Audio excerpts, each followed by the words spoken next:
अब एक्सरसाइज 1.2 क्या कहती है, हमें लेड नाइट्रेट सोल्यूशन लेना है टेस्ट ट्यूब में, और दूसरा हमें पोटेशियम आयोडाइड सोल्यूशन लेना है और इन दोनों को ऐड करना है। हम क्या देखेंगे, अगर हम ऐसा करेंगे तो एक येलो कलर का प्रेसिपिटेट बन जाएगा, ठीक है, और एक लिक्विड बन जाएगा पोटेशियम का।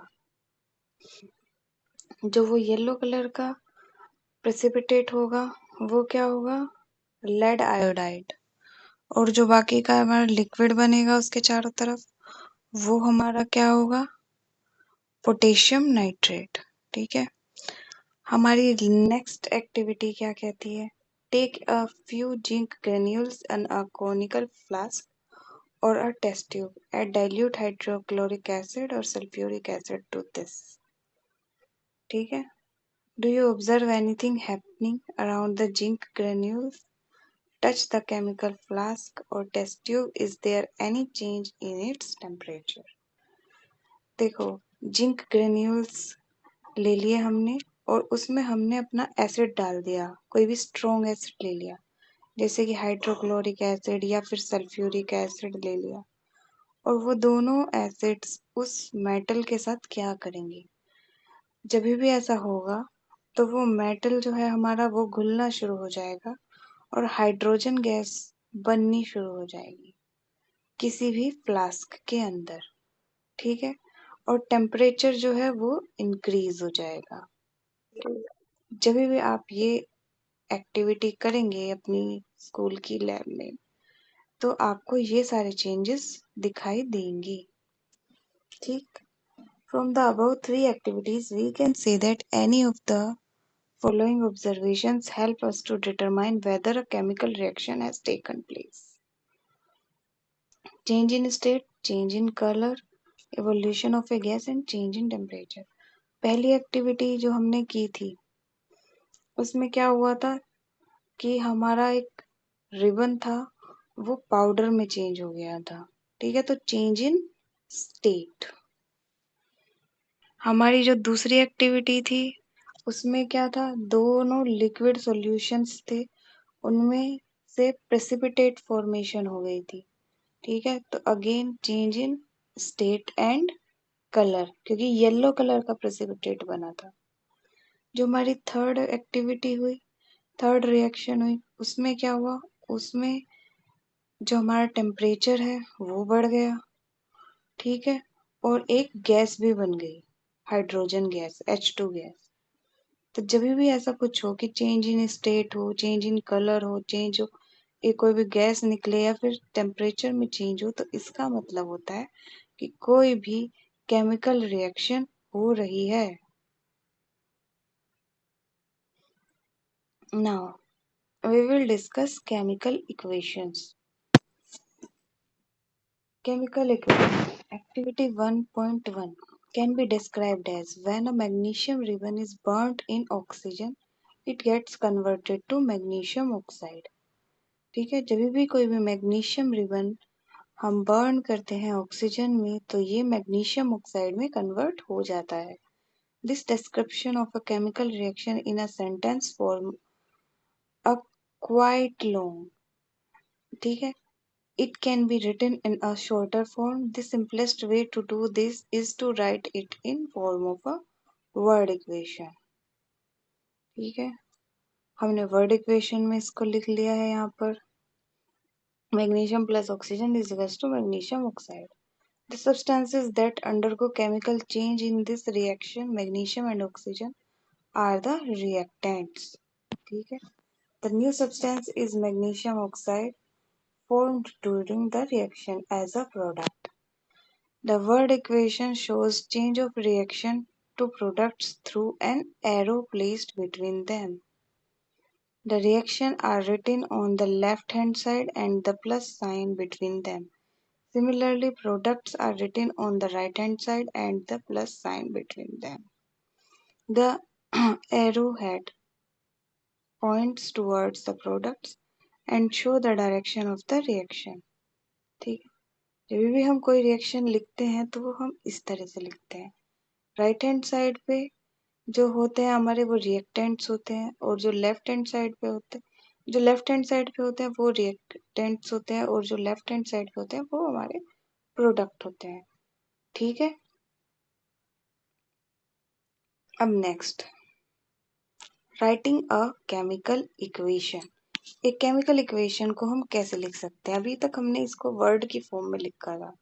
वर्ड की फॉर्म में और सेंटेंस की फॉर्म में बोलने में थोड़ी बड़ी है, इसलिए हम साइंस का यूज करते हैं। ठीक है। Is there any other shorter way to represent chemical equations? हाँ, chemical equations can be made more concise and useful if we use chemical formulae instead of words. A chemical equation represents a chemical reaction. If you recall the formulae of magnesium oxygen and magnesium oxide, the above word equation can be written. Magnesium क्या होता है? Mg। Oxygen क्या होती है? O2। और इससे हमारा क्या बना? MgO।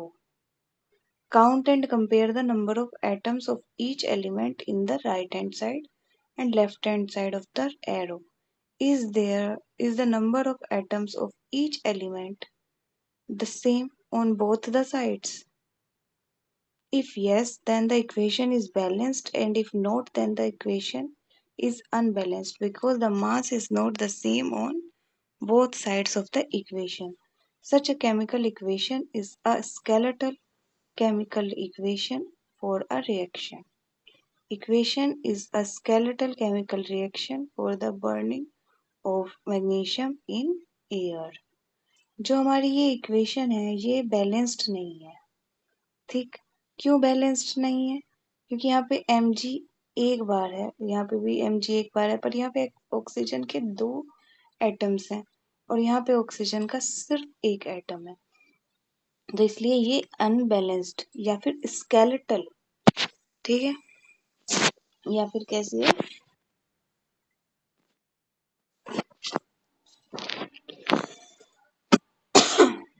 स्केलेटल केमिकल इक्वेशन है। ठीक है। अब बैलेंस करने के लिए इसको क्या करना पड़ेगा? अब हम पढ़ते हैं नेक्स्ट बैलेंस्ड केमिकल इक्वेशन। अब सबसे पहले रिकॉल करो law of conservation of mass, जो कि हमने क्लास 9th में पढ़ा था। ठीक है। मास can nether be created nor destroyed in a chemical reaction. That is, the total mass of the element present in the product of a chemical reaction has to be equal to the total mass of element present in the reactants. ठीक, तो किसी भी chemical reaction में जो total mass product का हो, reactants का होगा, वही टोटल मास प्रोडक्ट का होगा। In other words, the number of atoms of each element remain the same. मतलब जितने मैंने जैसे पहले बताया, जितने एटम्स प्रोडक्ट में होंगे उतने ही एटम्स रिएक्टेंट में होंगे। ठीक है। अब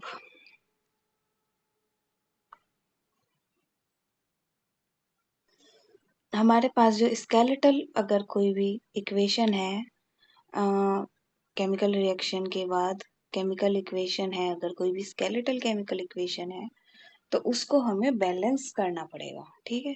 तो जिंक प्लस सल्फ्यूरिक एसिड क्या देता है? Zinc sulphate plus hydrogen. ठीक, ये एक वर्ड इक्वेशन है। जब हमने इसको सिंबल्स की तरह से रिप्रेजेंट किया तो कैसे किया? Zn plus H2SO4 gives ZnSO4 plus H2। अब इसमें गिनिए, इधर जिंक का 1 एटम है तो इधर भी जिंक का 1 एटम है, इधर हाइड्रोजन के 2 एटम्स है, इधर भी हाइड्रोजन के 2 एटम्स है, इधर सल्फर का 1 एटम है, इधर भी सल्फर का 1 एटम है, और इधर ऑक्सीजन के 4 एटम्स है, और इधर भी ऑक्सीजन के 4 एटम्स है। तो ये एक बैलेंस्ड केमिकल इक्वेशन है। ठीक है। ये यहाँ पे हमने इस टेबल में कंपेयर भी कर लिया है। As the number of atoms of each element is the same on both sides of the arrow, is a balanced equation. क्योंकि नंबर ऑफ एरोज जो हैं वो सेम है दोनों साइड्स पर, तो ये एक बैलेंस्ड इक्वेशन है। ठीक है। अब इस नेक्स्ट टॉपिक को नेक्स्ट जो हमारी केमिकल रिएक्शन है उसको हम बैलेंस करेंगे अगली क्लास में। तब तक के लिए थैंक यू सो मच।